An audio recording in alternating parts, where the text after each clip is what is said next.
சரி, அப்போ நம்ம சக்தியியல், அதாவது எங்களுடைய இரசாயனவியல் இருக்கிற யூனிட் 5 சக்தியியல் எனர்ஜெட்டிக்னு சொல்கிறேன் இல்லையா, அது சொல்கிறது தெர்மல் கெமிஸ்ட்ரி, வெப்ப இரசாயனவியல்னு சொல்கிறேன் ரைட்டா. ஓகே, இப்போ இந்த சக்தியில் வந்துக்கிட்டு எங்களுக்கு 3 டேர்ம் வேர்ட்ஸை பற்றி அவங்க ஆராய்ச்சி கொள்வாங்க ரைட்டா. ஒன்று தொகுதி, இன்னொன்று எல்லை, இன்னொன்று சூழல். தொகுதி, எல்லை, சூழல். ரைட், இப்போ இந்த தொகுதி, எல்லை, சூழல் என்று சொன்னால் என்ன என்கிற ஒரு கான்செப்டை உங்களுக்கு என்ன செய்யணும், தரணும். Right, okay. அப்போ தொகுதி என்று சொன்னால் இந்த உலகத்தில் எவ்வளோ இடம் இருக்கக்கிட்டவா, இந்த உலகத்தில் எவ்வளவோ இடம் இருக்கும். நாங்கள் எங்களுக்கு ஒரு குறிப்பிட்ட இடத்தை நாங்கள் என்ன செய்வோம், தெரிவு செய்கிறோம். அந்த தெரிவு செய்யப்பட்ட ஒரு இடத்தை தான் சொல்றது தொகுதி. அதாவது கற்றலுக்காக தெரிவு செய்யப்பட்ட அகிலத்தில் இருக்கிற ஒரு பகுதி. கற்றலுக்காக தெரிவு செய்யப்பட்ட அகிலத்தில் இருக்கிற ஒரு பகுதியை சொல்லுவோம் தொகுதின்னு சொல்லி. சூழல் என்று சொன்னால் தொகுதி தவிர்ந்த இந்த அகிலத்துக்கிற மற்ற அம்பட்டுமே என்ன சூழலாக இருக்கும். எல்லை என்று சொன்னால் இந்த தொகுதியையும் சூழலையும் வேறு பிரிக்கின்ற ஒரு கோடு அல்லது ஒரு விளிம்பாக காணப்பட போகுது. உதாரணத்துக்கு வந்துக்கிட்டு நான் ஒரு தொகுதியாக எடுத்தேன் என்று சொன்னால் மற்ற அம்பட்டியுமே என்னவாக இருக்கும், சூழலாக இருக்கும். அப்போ இதை தொகுதியாக எடுத்தேன் என்று சொன்னால் மற்றதெல்லாம் சூழலாக இருக்கும். ரைட், அப்போ இந்த தொகுதியையும் சூழலையும் வேறு பிரிக்கக்கூடிய அந்த விளிம்பை சொல்றது, அந்த சரியா அந்த லிமிட் விளிம்பை சொல்றது என்ன, எல்லை என்று சொல்றேன் ரைட்டா. உதாரணத்துக்கு ஒரு டீ கப் எடுத்தோம்னு சொன்னா அதுக்குள்ள கேட்கிற டீயை மட்டும்தான் சொல்லுவோம் தொகுதி என்று சொல்லுவோம் சரியா.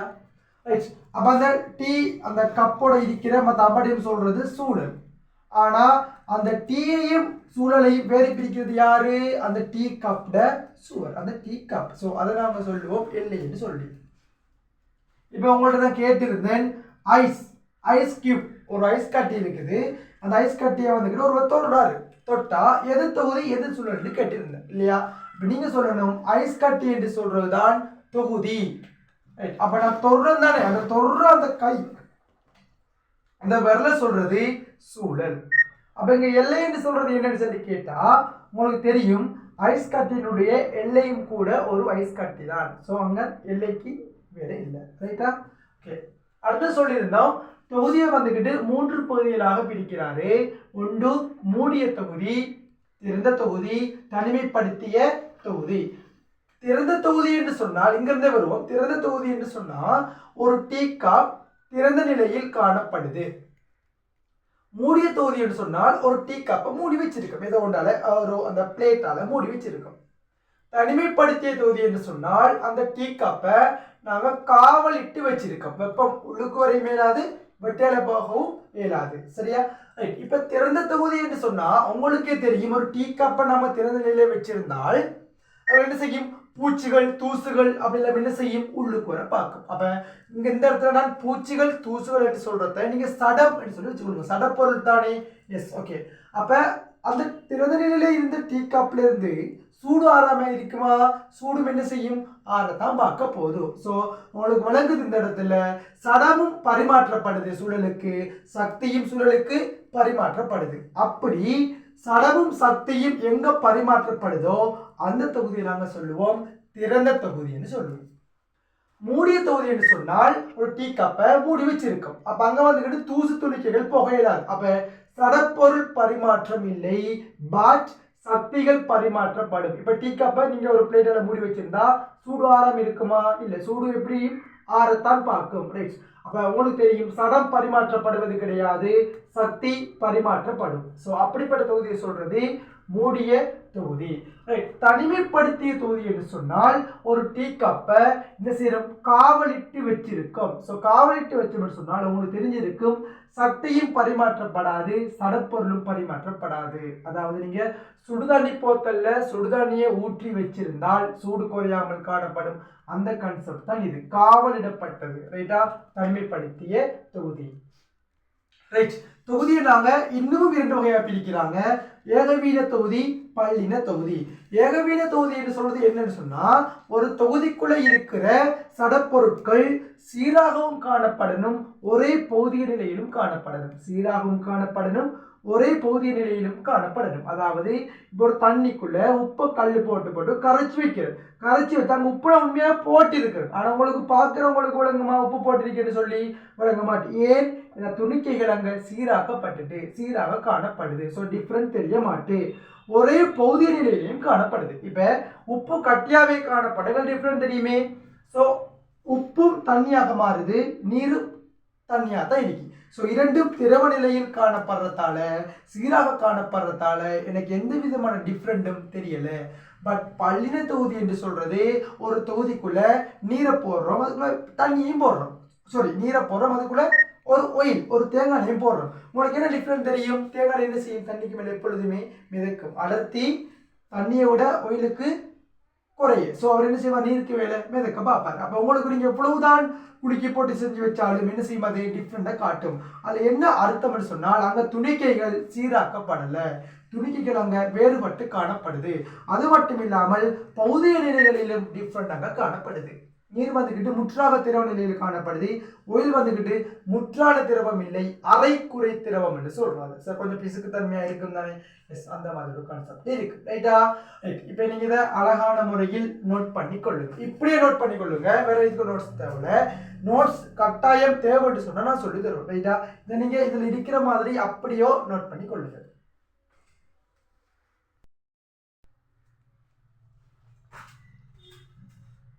ரைட். அப்போ இது அழிப்போம் என்ன? ரைட்.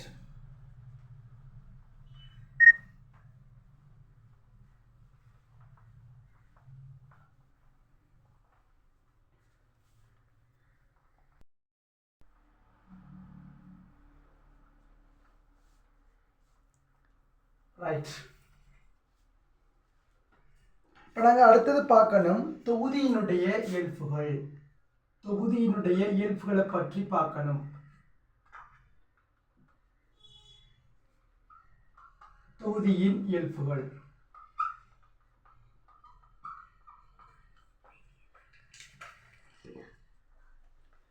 ரைட். தொகுதியினுடைய இயல்புகள் என்று சொல்லும் போது அங்க ரெண்டு வகையான இயல்புகள் காணப்பட போகுது. ஒன்று நுண் பார்வைக்குரிய இயல்புகள், இன்னொன்று பெரும் பார்வைக்குரிய இயல்புகள். ஒன்று நுண் பார்வைக்குரிய இயல்புகள், நுண் பார்வைக்குரிய இயல்புகள், நுண் பார்வைக்குரிய இயல்புகள். இன்னொன்று இருக்கு பெரும் பார்வைக்குரிய இயல்புகள், பெரும் பார்வைக்குரிய இயல்புகள், பெரும் பார்வைக்குரிய இயல்புகளாக இருக்க போகுது. சரியா? ஓகே. நுண்பார்வைக்குரிய இயல்புகள் என்று சொன்னால் எக்ஸாம்பிள், மூடிய பாத்திரம் ஒன்றில் உள்ள மூலக்கூறுகளின் இயக்க சக்தி கமவேகம். அதாவது நுண்பார்வைன்னு சொன்னால் எங்களுக்கு டிரெக்டாவே பார்ப்பதன் மூலம் கண்டுகொள்ள முடியாது. டிரெக்டாக பார்ப்பதன் மூலம் எங்களால என்ன செய்ய முடியாது? கண்டுகொள்ள முடியாது. ரைட். அதுக்கு என்ன செய்யணும்? சில ஈக்குவேஷன், சமன்பாடுகள், பிராக்டிகல்ஸ் எல்லாம் போட்டு தான் என்ன செய்யணும்? அதை கண்டுபிடிக்கணும். அப்படிப்பட்ட இயல்புகளை சொல்றது நுண்பார்வைக்குரிய இயல்புகள் என்று சொல்ற. நுண்பார்வைக்குரிய இயல்புகள். அதுக்கு எக்ஸாம்பிள் அவர் தாராரு. என்ன? ஒரு தொகுதியில இருக்கிற மூலக்கூறுகளின் சராசரி இயக்க சக்தி, சராசரி இயக்க சக்தி, இயக்க சக்தி அதோட சேர்த்து வேகம் என்று சொல்றாரு. ரைட்டா? அதே மாதிரி பெரும்பார்வைக்குரிய இயல்பு என்று சொல்றது எங்களால என்ன செய்யும்? அளவிடக்கூடிய இயல்புகள், அளவிடக்கூடிய இயல்புகள். ரைட். அப்ப நுண்பார்வைக்குரிய இயல்புகள் வந்துகிட்டு பிராக்டிகல் வேணும். பெரும்பார்வைக்குரிய இயல்புகள் எங்களால் அளவிட முடியும். என்ன? அதாவது பார்த்து கண்டுபிடிச்சு கொள்ள இயலும் மாதிரி இருக்கும். அளவிட முடியுமான இயல்புகள், அளவிட முடியும். சரியா? ரைட். உதாரணமாக சொல்றாரு அமுக்கம், கனவளவு, வெப்பநிலை, செறிவு அப்படின்னு சொல்றாரு. எக்ஸாம்பிளாக ஒரு 2 போட்டுக்கொள்வோம். அமுக்கம், அமுக்கம், செறிவு, வெப்பநிலை, வெப்பநிலை அப்படிப்பட்ட எழுத்துக்கள். சரியா? இருக்கட்டும், ஃபுல்லாக பார்த்துக்கொள்ளும். நான் அந்த கீழுக்கு இப்போ பார்க்க தரேன். இப்போ இந்த பெரும் பார்வைக்குரிய எழுத்துக்கள், இந்த பெரும் பார்வைக்குரிய எழுத்துக்கள் இருக்குதானே, அந்த பெரும் பார்வைக்குரிய எழுத்துக்கள் முக்கியமாக இரண்டு வகையாக பிரிக்கப்படுது. ஒன்று செறிவியல்பு, ஒன்று செறிவியல்பு, இந்த ஒன்று விரிவியல்பு. இது முக்கியமா செறிவியல்பு, விரிவியல்பு. செறிவியல்பு என்று சொன்னால் ஒரு தொகுதியின் திணிவு அல்லது பருமனில் தங்கியிருப்பதில்லை. செறிவியல்பு சொன்னால் என்ன? திணிவு அல்லது பருமனில் தங்கியிருப்பதில்லை. திணிவு அல்லது பருமனில் தங்குவதில்லை.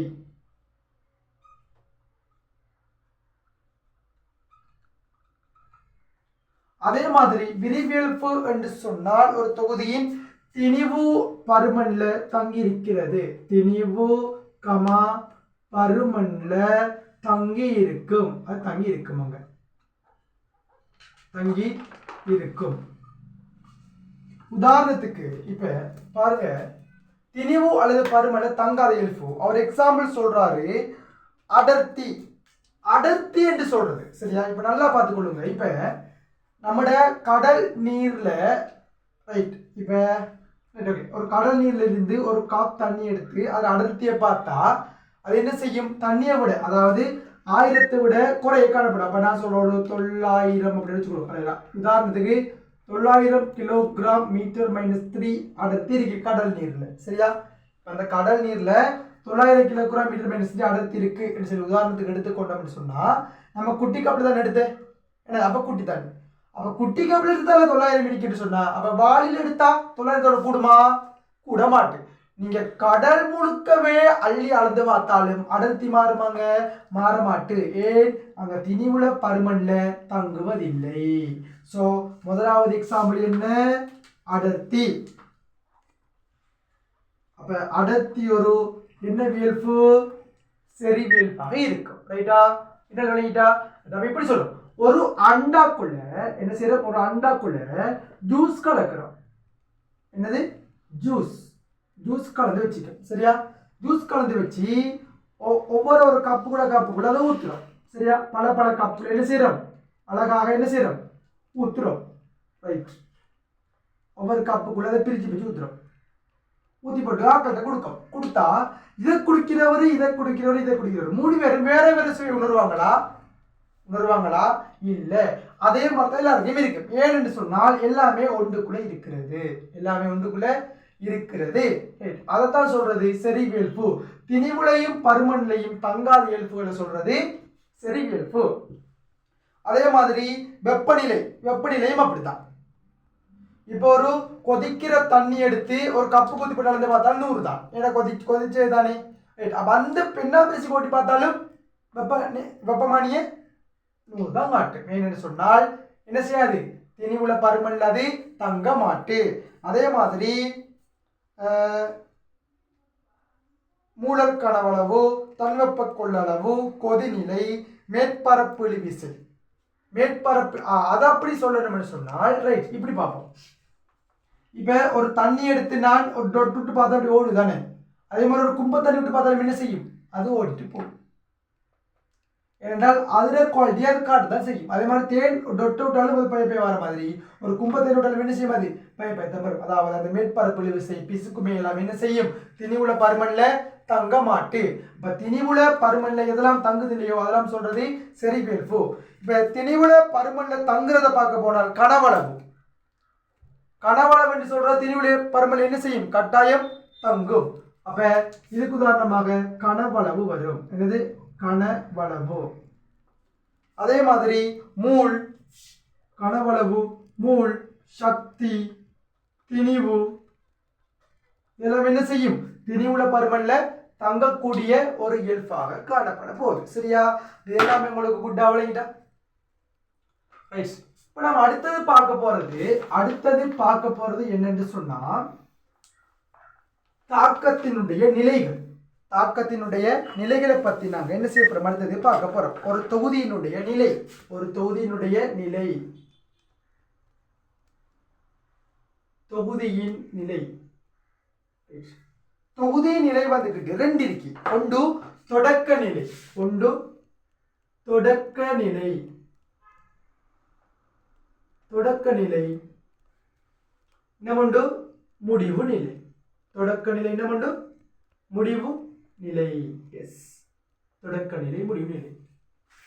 அதாவது இனிஷியல் ஸ்டேட், அது ஃபைனல் ஸ்டேட். இதை ஐ என்று சொல்லுவோம், இவர் வந்துக்கிட்டு எஃப் என்று சொல்லுவோம். ரைட்டா, final state, initial state. Right, அப்போ தொகுதியினுடைய அந்த ஸ்டேட், அந்த ஸ்டேட்டை வந்துக்கிட்டு தொகுதியுடைய நிலையை நம்ம பார்த்தோம்னு சொன்னால் அங்கே ரெண்டு இருக்கு. ஒன்று தொடக்க நிலை, இன்னொன்று முடிவு நிலை. தொடக்க நிலை என்று சொன்னால் தொகுதி சூழலோட எந்த விதமான தாக்கத்துக்கும் உட்பட்டிருக்க மாட்டேன். தொகுதி சூழலோட எந்த விதமான தாக்கத்துக்கும் உட்பட்டிருக்க மாட்டு. ரைட், முடிவு நிலை என்று சொன்னால் அந்த தொகுதி சூழலோட தாக்கம் அடைஞ்சி இருக்கிற கடைசி படியை தான் சொல்றது முடிவு நிலை. இப்ப உதாரணம் நான் சொல்றேன், எடுத்த ஒரு பட்டாசு வச்சு இருக்கிறது. அந்த பட்டாசு தற்பொழுது சூழலோடையோ ஏதோடையோ ஒரு தாக்கமும் அடையல, பட்டாசாகவே காணப்படுது. அது தொடக்க நிலை. அந்த பட்டாசு என்ன செய்யறேன், கொளுத்தி விடுறேன். அப்ப என்ன செய்யும், பட்டாசு வெடிக்கும். வெடிச்சாங்களுக்கு என்ன நடக்கும், உதாரணத்துக்கு என்ன நடக்கும் என்று சொன்னால் சத்தம் வரும் இல்லையா. பெஸ்ட் என்ன செய்யும், சத்தம் வரும். அடுத்தது ஒரு வெளிச்சம் ஒன்று வரும். அடுத்த வெப்பம் ஏற்படும். அது மட்டும் இல்லாமல் சடப்பொருளும் சிதறி காணப்படும். ஓமா, சடப்பொருளும் சிதறி காணப்படும். சில வகையான வாசம் கூட, மனம் கூட என்ன செய்யப்படும், ஏற்படும். சோ ஒரு தாக்கம் நடந்ததற்கான சான்றுகளாக சத்தம் வருது, வெளிச்சம் வருது, வெப்பம் வருது, சடப்பொருட்கள் சிதறி காணப்படும், ஒரு வகையான மனம் கூட என்ன செய்யப்படும், வரும். சோ அந்த அதாவது மேலுக்கு தொடக்க நிலையில் இருந்த அந்த பட்டாசு சூழலோட தாக்கம் அடைஞ்சி என்ன செய்யுது, ஒரு முடிவு நிலையை அடையுது. அப்ப பட்டாசு சொல்லுவோம் தொடக்க நிலை, வெடிச்ச பட்டாசு சொல்லுவோம் முடிவு நிலை என்று சொல்லுவோம். ரைட்டா, அப்ப இங்க தொடக்க நிலை என்று சொன்னா என்ன, சூழலோட எந்த விதமான தாக்கத்துக்கும் உட்படாத நிலை. இங்க முடிவு நிலை என்று சொன்னால் ஒரு தொகுதி சூழலோட தாக்கம் அடைந்து இருக்கின்ற இறுதிப்படியை சொல்லுவோம் முடிவு நிலை என்று சொல்லுவோம். ரைட்டா, இதுல இந்த மாதிரி பாயிண்ட்ஸ் ஒன்று இருக்கு. என்ன பாயிண்ட்ஸ் சொன்னால் அதை நீங்க எழுதி கொள்ளுங்க. ஒரு பாயிண்ட் சொல்லி போட்டு ஒரு தொகுதியின் நிலையை விவரிக்கும், ஒரு தொகுதியின் நிலையை விவரிக்கும் P, V, T, N. ஒரு தொகுதியினுடைய நிலையை விவரிக்கும் அமுக்கம், கனவளவு, வெப்பநிலை, மூல் என்பன நிலை மாறிகள் எனப்படும். நிலை மாறிகள் எனப்படும், நிலை மாறிகள் எனப்படும் அல்லது நிலை தொழிற்பாடு எனப்படும், நிலை தொழிற்பாடு எனப்படும். சொல்லிருப்பீங்க நீங்க அழகா, ஒரு தொகுதியின் நிலையை விவரிக்கும் அமுக்கம், கனவளவு, வெப்பநிலை, மூல் என்பன நிலை மாறிகள் எனப்படும் அல்லது நிலை தொழிற்பாடு எனப்படும். இல்ல இன்னொரு பென்சில் கிழக்கு போட்டுக் கொள்ளுங்க. நிலை தொழிற்பாடு தொகுதியின் நிலையில் தங்கி இருக்கும்.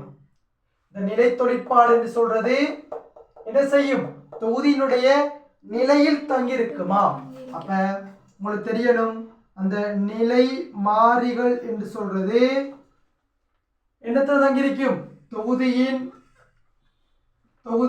நிலையில் மட்டும் தங்கி இருக்குமா, தொகுதியின் நிலையில் மட்டும் தங்கி இருக்கும். அதாவது இந்த PVTN என்பன இந்த நிலைகள்ல தான் தங்கி இருக்குமா, இந்த நிலைகள்ல தான் தங்கி இருக்குமா.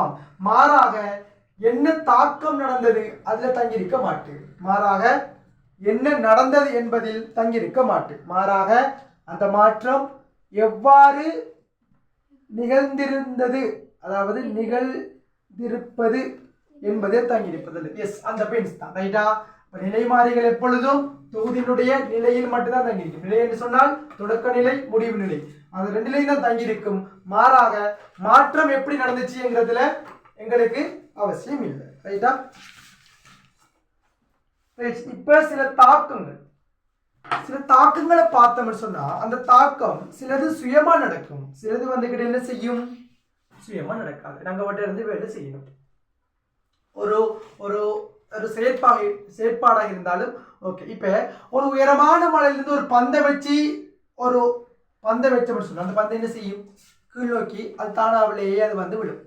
அதுவே அந்த பந்தை கீழுக்கு வச்சு போட்டு மேலுக்கு போக்காடணும்னு சொல்லி நம்ம என்ன செய்யணும், தூக்கி கொண்டு போகணும் அல்லது அடிச்சு ஒரு போசை கொடுத்து என்ன செய்யணும், மேலுக்கு அனுப்பணும். அப்ப பந்து அங்க இருந்து டிரெக்டா வாரத்தை சொல்றது தன்னிச்சையான தாக்கம், சுயமான தாக்கம். இங்கிருந்து பந்து மேலுக்கு உயரமான இடத்துக்கு போறது சுயமற்ற தாக்கம். ஏன், அங்க வட்டில என்ன செய்யறாங்க, வேலை கொடுக்கணும். அதே மாதிரி சுயமான தாக்கத்துக்கு இன்னும் சில உதாரணங்கள். சூடான பொருளில் இருந்து குளிரான பொருளுக்கு வெப்பம் போற, சூடான பொருளில் இருந்து குளிரான பொருளுக்கு வெப்பம் போற. இப்ப இடத்துல சூடு இருந்தா அது தானாவளை என்ன செய்யும், குளிரான இடத்துக்கு போகும். அதாவது எப்பொழுதும் சக்திகளை பொறுத்த மட்டும் கூடின இடத்துல இருந்து குறைஞ்ச இடத்துக்கு சக்தி எப்பொழுதும் பாயத்தான் பார்க்கும். அதே மாதிரி சில தாக்கங்கள் இருக்குது மீளும் தாக்கம், சில தாக்கம் மீளாத தாக்கம். தாக்கங்கள் வந்துக்கிட்டு ரெண்டு மெத்தட் சொல்லி தந்தீங்க. ஒன்று சுயமா நடக்கிற தாக்கம், இன்னும் ஒன்று சுயமற்ற தாக்கம். இப்ப தாக்கம் என்று சொன்னால் நல்லா இதெல்லாம் விளங்கினாத்தான் நாங்களா சரியா இருக்குமா. தாக்கம் என்று சொன்னால் ஒன்று சுயமாக நடைபெறும் தாக்கம், சுயமாக நடைபெறும் சரியா. இன்னும் ஒன்று இருக்கி சுயமற்ற தாக்கம். அப்ப சுயமாக நடப்பதற்கு அவருக்கு இயலாம். இன்னொரு தாக்கம் இருக்காரு மீளும் தாக்கம், மீளும் தாக்கம். இன்னொன்று மீளாத தாக்கம். மீளும் தாக்கம் என்று சொன்னால் இப்ப ஐஸ் கட்டி உருகி தனியா மாறு, திரும்ப அந்த தண்ணி என்ன செய்யும், ஐஸ் கட்டியா மாறு. சோ இதை சொல்லுவோம் மீளும் தாக்கம். இப்ப மீளா தாக்கம் சொன்னால் ஒரு பட்டாசு இருக்குது, அதை வெடி கொளுத்துட்டு அது என்ன செய்யும், டப்படி வெடி வெடிச்சது அந்த பட்டாசு திரும்ப கொண்டு வர இயலுமா, இயலாம். ஒரு பேப்பர் ஒன்று இருக்கி அந்த பேப்பர் நல்ல சரி பத்த வைக்கல, பேப்பரை பத்த வச்சா சாம்பல் வரும், அந்த சாம்பலை வச்சு திரும்ப பேப்பர் உருவாக்கி இயலுமா, உருவாக்க இயலாது. ஸோ மீளும் தாக்கம் மீளாத தாக்கம் எல்லாமே உங்களுக்கு என்ன செய்யணும், அந்த மாதிரி விளங்கி இருக்கு. இப்போதான் நாங்க சிலபஸுக்குள்ள இறங்க போறோம். ஏன்னா இதை நீங்க அழகா உங்களுக்கு விளங்கின மாதிரி விளங்கின மெத்தட்ல நோட் பண்ணி கொள்ளுங்க. நோட் பண்ணிட்டு எங்கட சிலபஸுக்குள்ள இப்போ நாங்கள் காலடி எடுத்து வைக்கிறோம். எங்கட முதலாவது ஹெட்டிங் வந்துக்கிட்டு வெப்ப உள்ளுரை, ஏன்னா என்தல்பி ஒன்றானே, ரைட். இதை நீங்கள் நோட் பண்ணிக்கொள்ளும்.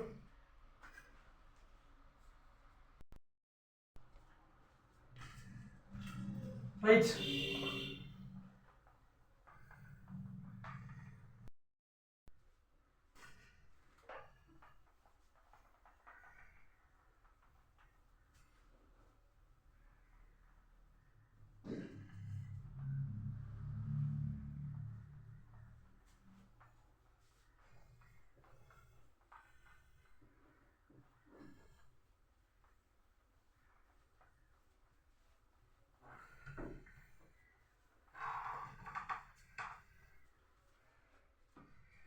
ரைட். அப்போ நாங்கள் எங்களோட எனர்ஜெட்டிக்ஸுக்குள்ளே இப்போ தான் எங்களோட தியரி பாட்டுக்குள்ளே என்ன செய்கிறோம், காலடி எடுத்து வைக்கிறோம். எங்களோட முதலாவது ஹெடிங் வெப்ப உள்ளுரை.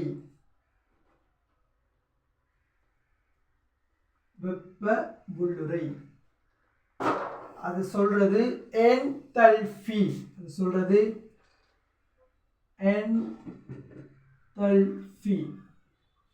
என்ட்ரோபி வேற என்தல்பி வேற, ரைட்டா. ஓகே, இதை நாங்கள் சொல்லுவோம் H என்று சொல்லிக் கொள்வோம். H வெப்ப உள்ளுரை என்று சொல்லி சொன்னால் என்ன,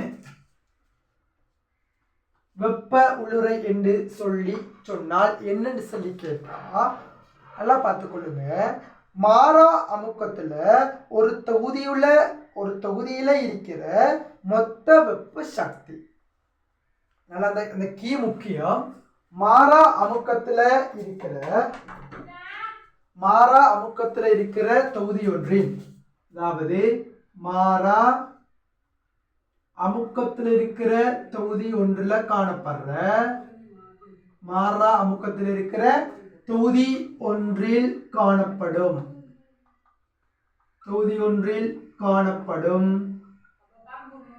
காணப்படும் மொத்த வெப்ப சக்தி மொத்த வெப்ப சக்தியை சொல்றதுதான் என்தால்பி.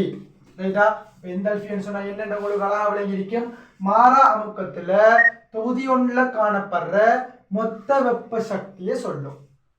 மொத்த வெப்ப சக்தியை சொல்லும். இப்ப இதுல இந்த ஒரு டேர்ம் அவரை கொண்டுட்டு வராது.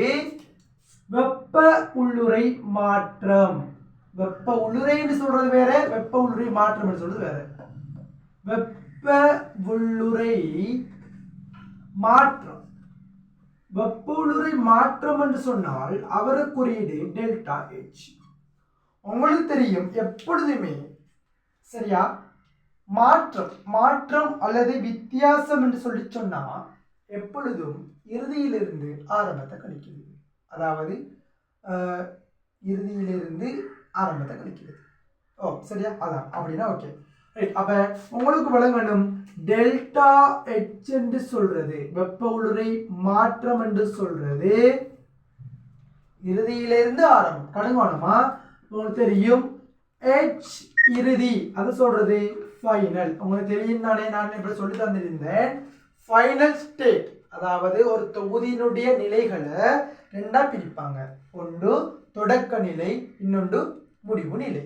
அப்ப எங்களுக்கு தெரிஞ்ச தொகுதியினுடைய நிலை வந்துக்கிட்டு யாரு இறுதிப்படி முடிவு நிலை. ஸோ அதை சொல்லுவோம் HF சொல்லுவோம். அதாவது final state of enthalpy. Final state of enthalpy அதாவது முடிவு நிலையினுடைய வெப்ப உள்ளுறையில இருந்து கழிக்கணும் என்னது இனிஷியல் பாயிண்ட். அதாவது தொடக்க நிலையில் உள்ள வெப்ப உள்ளுறையை கழிக்கணும். கவனமா, வெப்ப உள்ளுறை மாற்றம் என்று சொல்றது முடிவு நிலையில் இருக்கிற வெப்ப உள்ளுறையில இருந்து ஆரம்ப நிலை அதாவது தொடக்க நிலையில் இருக்கிற வெப்ப உள்ளுறையை கழிக்கணும். இறுதியிலிருந்து ஆரம்பத்தை கழிக்கணும். கழிச்சா வாரத்துக்கு பேர் என்னன்னு சொல்ற வெப்ப உள்ளுறை மாற்றம் என்று சொல்ற. அழகா விளங்கி கொள்ளுங்க. ரைட்? அப்ப இது விளங்குதான் உண்மையாவே? ஓகே. Enthalpy okay.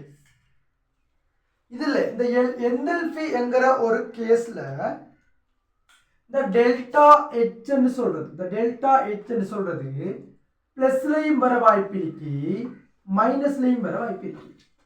பிளஸ்லயும் வர வாய்ப்பு இருக்கு, மைனஸ்லயும் வர வாய்ப்பு இருக்கு. ரைட்? அதாவது பிளஸ் என்று சொன்னால் என்ன செய்யணும் சொன்னால் வெப்பம் என்ன செய்யுது உறிஞ்சப்படுது. பிளஸ் என்று சொன்னால் வெப்பம் உறிஞ்சிரு. அது வெப்பம் வேடிக்கை கூடிய சொல்றேன், வெப்பம் உறிஞ்சிடாது, வெப்பத்தை வாங்குற. மைனஸ் என்று சொல்லி சொன்னால் வெப்பத்தை வெட்டைக்கு ஆக்குற. நான் இதை ஒரு படம் மூலம் உங்கள்ட்ட காட்டுவனாக இருந்தால் இது தொகுதி என்று சொல்றேன். இது எப்படி? இதை தொகுதி என்று சொல்றோமா? இதை ஒரு தொகுதி. இந்த தொகுதிக்குள்ள பாருங்க, வெப்பம் வந்தா, வெப்பம் தொகுதிக்கு உள்ள வந்தா அதை நாங்க சொல்லுவோம் டெல்டா H பிளஸ். சரியா? வெப்பம் தொகுதியை விட்டு வெட்டைக்கு போனா அதை நாங்க சொல்லுவோம் டெல்டா H மைனஸ் சொல்லுவோம். இது எப்படி வருது நான் இப்ப காட்டுறேன். சரியா? டெல்டா H எப்படி பிளஸ் வருது எப்படி மைனஸ் வருதுங்கிறத நான் இப்ப உங்கள்கிட்ட காட்டி கொள்றேன். ரைட்டா? இப்ப நீங்க பாருங்க, இதுக்கு ஒரு பேர் ஒன்று இருக்கு. இதுக்கு ஒரு பெயர் ஒன்று இருக்கு. இப்ப டெல்டா H பிளஸ் சொன்னால் அதை நாங்க சொல்லுவோம் அகவெப்பம். என்னது? அகவெப்பம் என்று சொல்லுவோம். அதுவே டெல்டா H மைனஸ் என்று சொல்லி சொன்னால் அதை நாங்க சொல்லுவோம் புறவெப்பம். என்ன? புறவெப்பம். இந்த கான்செப்ட் சில பிள்ளைகளுக்கு விளங்குறல. நீ நல்லா ஞாபகம் வச்சுக்கொள்ளுங்க. வெப்பம் உள்ளுக்கு வந்தால் உள்ளுக்கு அகம் வெப்பம் சோ பிளஸ் ஆக இருக்கும். நீங்க யோசிச்சு பாருங்க, உள்ளுக்கு வர வர வர வர கூடித்தானே போகும், சோ கூடுது. பட்டியால போக போக போக கழிச்சுக்கு தானே போகும், சோ கழிப்படுது. ஞாபகம் வச்சு கொடுங்க. ரைட்டா? அப்ப புறவெப்பம் என்று சொன்னால் பட்டியால போற வெப்பம். அப்ப பட்டியால போக போக கழிஞ்சிட்டு போகும், அப்ப கழித்தல். அப்ப டெல்டா H மைனஸ். அகவெப்பம் என்று சொன்னால் என்ன? உள்ளுக்கு வர வெப்பம். அப்ப உள்ளுக்கு வெப்பம் வர வர உள்ளுக்கு வெப்பம் என்ன செய்யும்? கூடும். கூடும். அப்ப கூட்டல். அப்ப டெல்டா H கூட்டலாக இருக்கும். டெல்டா H சொல்றது என்ன? வெப்ப உள்ளுறை மாற்றம். வெப்ப உள்ளுறை மாற்றம். ரைட்? இப்ப இது எப்படி பிளஸ் வருது எப்படி மைனஸ் வருதுன்னு சொல்லி பார்ப்போம். சரியா? இப்ப உங்களுக்கே விளங்குது. இப்ப பாருங்க, இப்ப ஒரு தொகை இருக்கு. இப்ப 5ல இருந்து 10 கழிக்கிற, 10ல இருந்து 5 கழிக்கிற. இதுல எதுல மைனஸ் வரும், எதுல பிளஸ் வரும்? இப்ப 5ல இருந்து 10 கழிக்க போகிட்டவா அது கழிபடுமா? கழிபடாது. ஆனால் கழிப்படுமாக இருந்தால் மாத்தி கழிக்கணும் இல்லையா? அப்ப மாத்தி கழிக்கணும் என்று சொன்னால் மைனஸ். இப்ப 10ல இருந்து 5 போனா 5, சோ இங்க மைனஸ் வரும். இங்க 10ல இருந்து 5 போனால் 5, அங்க பிளஸ் 5 தான் வரும். நீங்க நல்லா இந்த நான் எடுத்துக்கொண்ட உதாரணத்தை நல்லா பாருங்க. சின்னத்துல இருந்து பெருசா கழிக்க கொள்ளதான் மைனஸ் வருது. எப்படி? சின்னத்துல இருந்து பெருசா கழிக்கும் பொழுது மைனஸ் வருது. உங்களுக்கும் அதே மாதிரி தான் இங்கேயும். சரியா? அதே மாதிரி தான் இங்க. இப்ப இந்த டெல்டா H என்று சொல்றது என்னது? H அதாவது இந்த முடிவு நிலையினுடைய வெப்ப ஊடுருவிலிருந்து தொடக்க நிலையில் இருக்கிற வெப்ப ஊடுருவை கழிக்கணும். சரியா? இங்க டெல்டா H வந்துகிட்டு மைனஸ்ல வரணும்னு சொன்னா ஃபர்ஸ்ட்டுக்கு கழிக்கிறது பெருசா இருக்கணுமா சின்னதா இருக்கணுமா? சின்னதா இருக்கணும். போந்தானே இந்த டெல்டா H மைனஸா வரணும்னு சொன்னா ஃபர்ஸ்ட் கழிக்கிறது என்ன இருக்கணும்? சின்னதா இருக்கணும். அப்ப இங்க F என்று சொல்றது அதாவது முடிவு நிலையினுடைய வெப்ப ஊடுருவி என்று சொல்றது சிறிதாக இருக்கும். அதாவது அதை சொல்றது விளைவு. என்னது? விளைவு சிறியது. எதை விட சிறியது? தாக்கியை விட சிறியது. அதாவது தாக்கி. அதாவது உங்களுக்கு அந்த மாதிரி விளங்கணும். ஒரு தாக்கத்தை ஒரு கழித்தல் ஒன்று இடம்பெறும் பொழுது மறை என்ற ஒரு குறி வருது என்று சொன்னால் கழிக்கிறது என்ன செய்யணும்? யார்ல இருந்து கழிக்கமோ அவரு சின்னதா இருக்கணும்.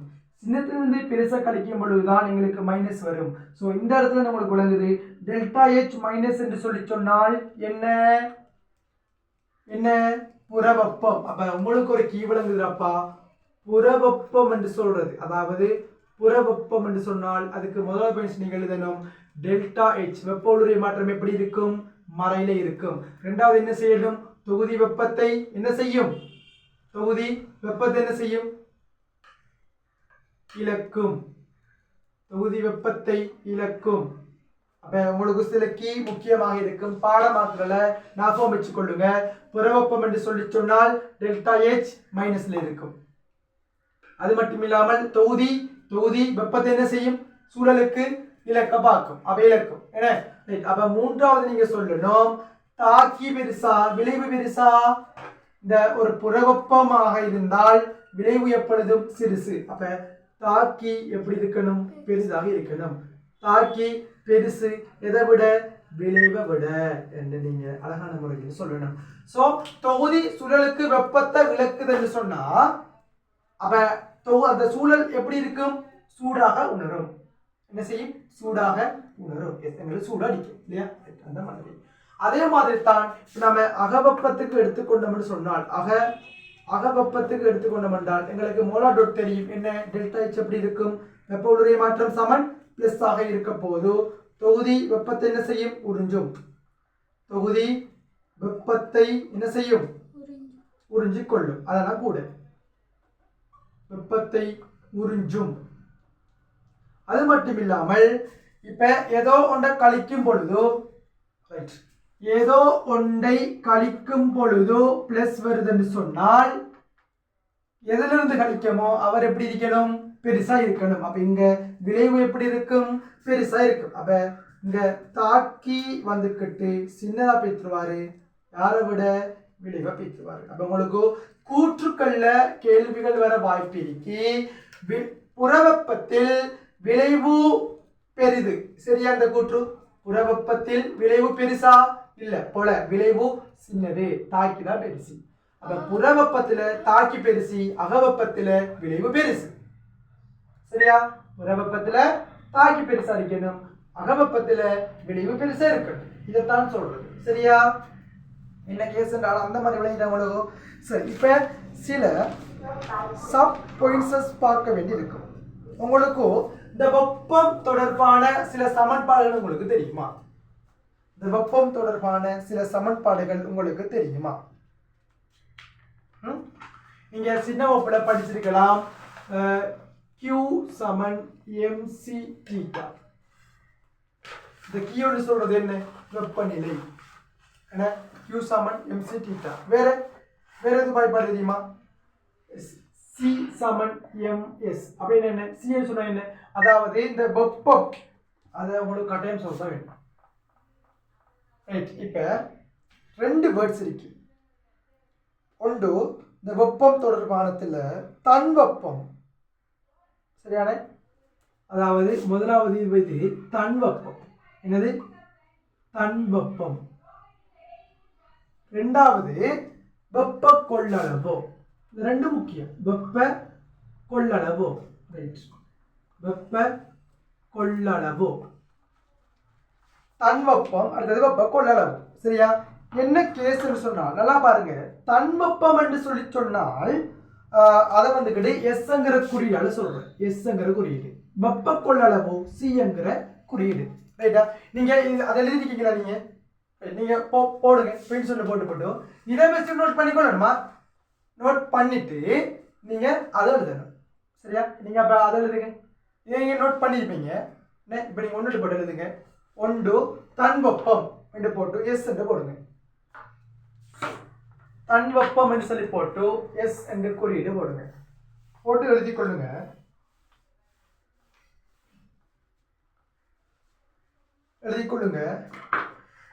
ஓரலகு பொருளின் வெப்பநிலையை ஓரலகு பொருளின் வெப்பநிலையை ஓரலகு பொருளின் வெப்பநிலையை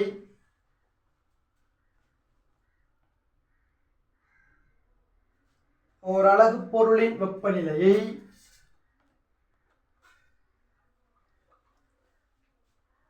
ஒரு பாகை சியால் உயர்த்த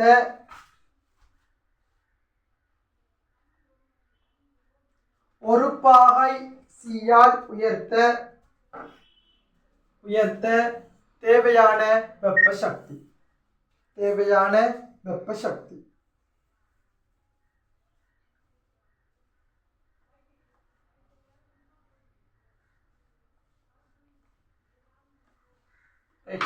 அதுக்கு ஒரு வாய்ப்பாடு இருக்கு. அந்த வாய்ப்பாடு தான் நான் சொல்றது. Q's அடிச்சேன்னா என்னைக்கு Q சமன் ms delta T. ms delta T அந்த வெப்பத்தில் பெருமாள் சொல்றது. டெல்டா இல்ல கேபிட்டல் T. ரைட். எழுதிக்கொள்ளு. Q சமன் ms டெல்டா T. இங்க Q என்று சொல்றது என்ன? வெப்ப சக்தி. m என்று சொல்றது என்ன? திணிவு. s என்று சொல்றது என்ன? தன் வெப்பம். நாம இப்ப பார்த்திருக்கோம். அந்த வாய்ப்பாட்டுல வர s தான் நாங்க என்ன செஞ்சிருக்கோம்? இப்ப பார்த்திருக்கோம். t என்று சொல்றது வெப்பநிலை மாற்றம். உங்களுக்கு நான் ஏற்கனவே சொல்லி தந்திருக்கேன். மாற்றம் என்று சொல்லி வந்தாலே அப்ப இங்க டெல்டா t என்று தந்திருக்கு தானே. இங்க டெல்டா tங்கிறது என்னவா இருக்கும்? T2 ல இருந்து T1 கழிக்கிறது. அதாவது இறுதி வெப்பநிலையிலிருந்து ஆரம்ப வெப்பத்தை கழிக்கும். இப்ப பாருங்க, ஒரு பொருளிக்காரு அந்த பொருள் இப்ப பார்க்கறதுக்கு 30 வகை செல்சியஸ் இருக்காரு. சரியா? அவரை ஹீட் பண்றோம். ஹீட் பண்ணதுக்கு பிறகு அவரு 70 பாகை சியா பெற்றுவாரு. அப்ப இவர் T1 இவர் T2. அப்ப டெல்டா T என்ன வரும்? T2 ல இருந்து T1 என்ன செய்யணும்? கழிக்கிறது வரும். சோ T2 70, T1 30, சிதறும் 40 பாகை செல்சியஸ். அப்ப நீங்க அந்த வாய்ப்பாடை பிரதியிடும்போது டெல்டா T கண்டு பிரதியிடுவீங்க. இறுதியில இருந்து ஆரம்பத்தை கழிக்கிறது. சரியா? அப்ப Q சொல்றது வெப்ப சக்தி, M சொல்றது திணிவு. இப்ப இந்த பொருள் வந்துட்டு ரைட் 5 கிலோகிராம் சொன்னால் இங்க 5 கிலோகிராம் மாறுமா? மாற மாட்டா. அது திணிவா தான் இருக்கும். 5 கிலோகிராம் போடுவீங்க. எம்முக்கு எஸ்க்கு அவர் தந்திருப்பாரு. தண்ணிக்கு என்ன அப்படின்னு சொல்லி என்ன செஞ்சு அவரு தந்திருப்பாரு. அல்லது சென்றாடி கணிக்கணும். அல்லது டெல்டா T வந்துக்கிட்டு நாம கண்டு என்ன செய்யலாம்? பிரதிட்டு கொள்ள முடியும். சரியா? இப்போ நீங்கள் வாய்ப்பாடு போட்டீங்களா? Q சமன் ms டெல்டா T சொல்லி போட்டுட்டு கீழுக்கு அந்த டொட் போட்டு எழுதுங்க. Q சமன் வெப்ப சக்தி. Q சமன் வெப்ப சக்தி.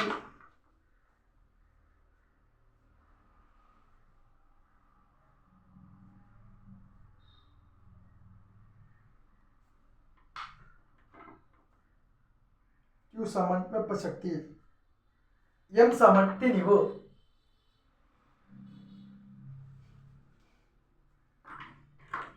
டெல்டா T வந்துக்கிட்டு அந்த விரிவு எழுதி கொள்ளுங்க.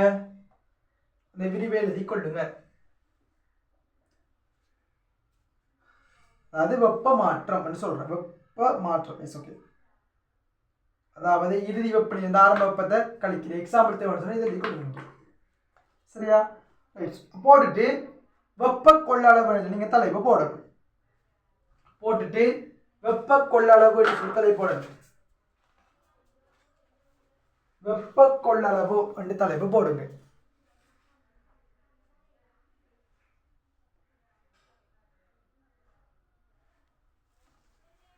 சரியா? வெப்ப கொள்ளளவு முதலாவது தன் வெப்பம், இரண்டாவது வெப்ப கொள்ளளவு போடுங்க.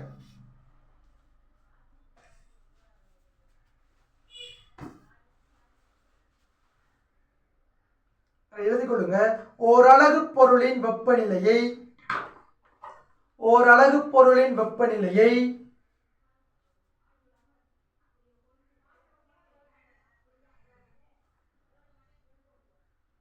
ஓரலகு பொருளின் வெப்பநிலையை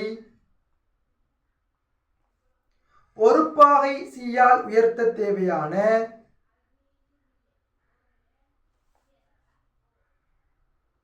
ஒரு பாகை சீயால் உயர்த்த தேவையான வெப்ப சக்தி. இப்ப இப்படி நல்லா யோசிச்சு பார்க்கணும். தன்வெப்பத்துக்கும் அதே டெபினிஷன் தான் தந்திருக்கேன். வெப்ப கொள்ளளவுக்கும் அதே மாதிரி தான் தந்திருக்கேன். நீங்க மேலுக்கு பாருங்க. தன்வெப்பத்துக்கு நான் என்ன தந்திருந்தேன்? தன்வெப்பத்துக்கு என்ன தந்திருக்கேன்? ஓரலகு பொருளின் வெப்பநிலையை ஒரு பாகை சீயால் உயர்த்த தேவையான வெப்ப ஆற்றல் வெப்ப சக்தி. கீழுக்கு என்ன தந்திருக்கேன்? ஓரலகு பொருள் வெப்பநிலை ஒரு பாகை செல்சியஸால் உயர்த்த தேவையான ரைட். ரெண்டுக்கும் அதே தான் தந்திருக்கேன். அப்ப எப்படி டிஃபரண்ட் கான்டென்ட் சொன்னா இந்த இடத்துல அழகா சொல்றேன் பார்த்துக்கொள்ளுங்க. இங்க 1 கிராம் என்னது 1 கிராம் பொருளின் வெப்பநிலை உயர்த்த தேவையானது. சரியா? இங்க 10 கிலோகிராம் இருந்தாலும் ஒன்றும் இல்லை. 1 கிராம் உயர்த்தத்துக்கு தான் இந்த வெப்பம். ஆனா வெப்ப கொள்ளளவு என்று சொல்றது அப்படி இல்லை. ஒரு 1000 கிலோகிராம் இருந்தா அந்த 1000 கிலோகிராமை என்ன செய்யணும்? ஒரு பாகையால உயர்த்தணும். கடுங்கவனமா இங்க இது லிமிட் இருக்கு, எல்லை இருக்கு. இங்க எல்லை இருக்கா? இல்ல. எல்லா பொருளும் ஓல் திணிவு, அதாவது திணிவு எல்லாமே எல்லா திணிவையும் என்ன செய்யணும்? ஒரு பாகையில உயர்த்தணும். இங்க 1 கிராம் மட்டும் உயர்த்தணும். இங்க எல்லா திணிவையும் என்ன செய்யணும்? உயர்த்தணும். காணுமா? அப்ப அதுக்கு எழுதி கொள்ளுங்க.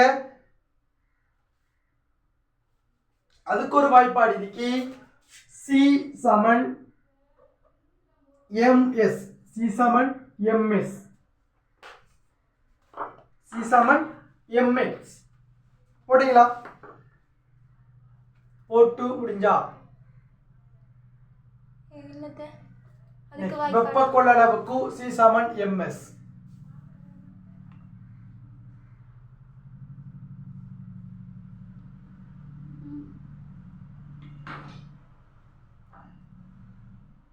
நம்ம இதுக்கு ஒரு அலகு வாக்கலையே. தன்வெப்ப கொள்ளளவுக்கு என்ன அலகு வரும்? என்ன வரும்?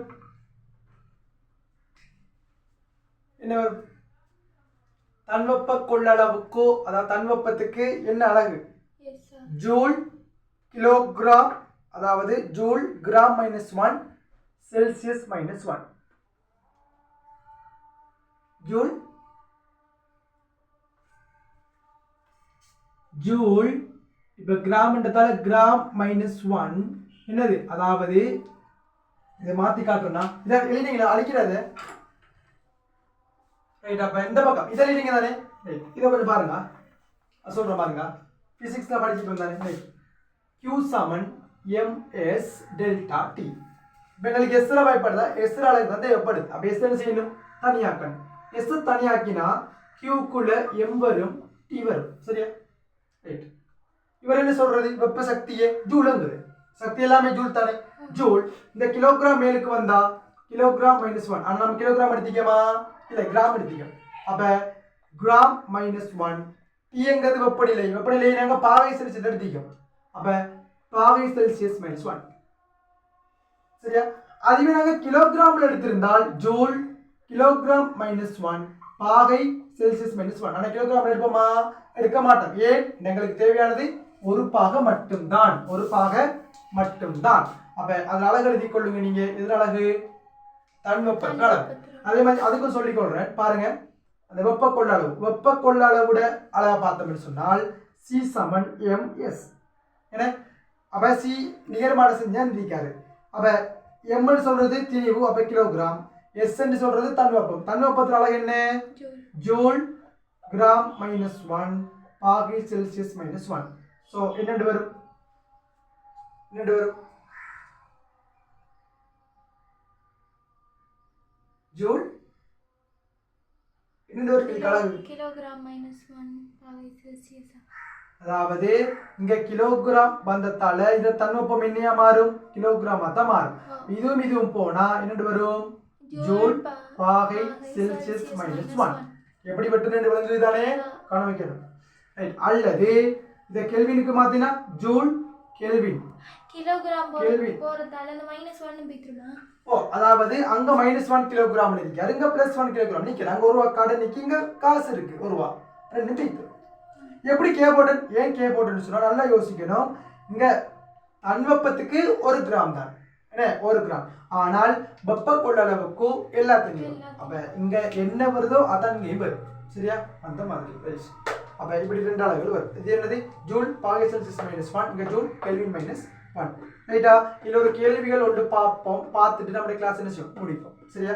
ரைட். ஒரு கேள்வி ஒன்று சொல்றாரு. இது அழிக்கணும் இதெல்லாம். இல்ல உங்களுக்கு ஓகே தானே? ரைட். ஒரே ஒரு கேள்வி பார்த்துட்டு என்ன செய்ய நம்ம கிளாஸை முடிச்சு கொள்ளுவோம். ரைட். ஒரு கேள்வி கேட்கிறாரு. 200 கிராம் Fe அப்ப இரும்பின் Fe கொள்ளளவு என்ன? வெப்ப கொள்ளளவு என்ன? அப்ப கீழுக்கு அவர் தாராரு இரும்பின் எஸ் என்ன? தன்வெப்பம் தாராரு. எத்தனை?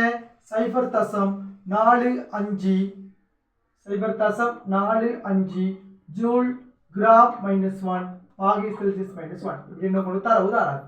அப்ப என்ன கேட்காரு? சி கேட்காரு. ரைட். அப்ப சி கேட்டா எனக்கு தெரியும் சி சமன் ms. திணிவு வந்து எத்தனை? 200 தான் நிக்காது. எஸ் எத்தனை? எங்களுக்கு 0.45 அவ்வளவுதான். ரைட். அப்ப இது ரெண்டையும் சுருக்கிற மாதிரி செஞ்சு பாருங்க. 2 முட்டை 2 தாண்ட தள்ளுபட்டுரும். அப்ப 45 தர 2 எத்தனை? 90. அழகு எத்தனை? ஜூல் பாகை செல்சியஸ் -1. சி எப்படி கண்டென்ட் விளங்கிட்டா? எப்படி 90 எடுத்து விளங்கிட்டா? இந்த 2 முட்டை வெட்டினா 2 தசம் தள்ளியாங்களே எரியும். 45. அப்ப 45 தர 2 90 ஜூல் பாகை செல்சியஸ் -1. ஓட்டிக்குதா? ரைட். அப்ப முடிச்சுட்டுருவோமா? அடுத்தது நியம வெப்ப உள்ளுறை மாற்றங்களை பற்றி நாங்க படிக்கணும். ரைட். இதோட நம்ம கிளாஸ் என்ன செய்வாங்க? ட்ராப் பண்ணி கொள்ளுவோம். டவுட் இருக்கா உங்களுக்கு எதுவும்? நோ.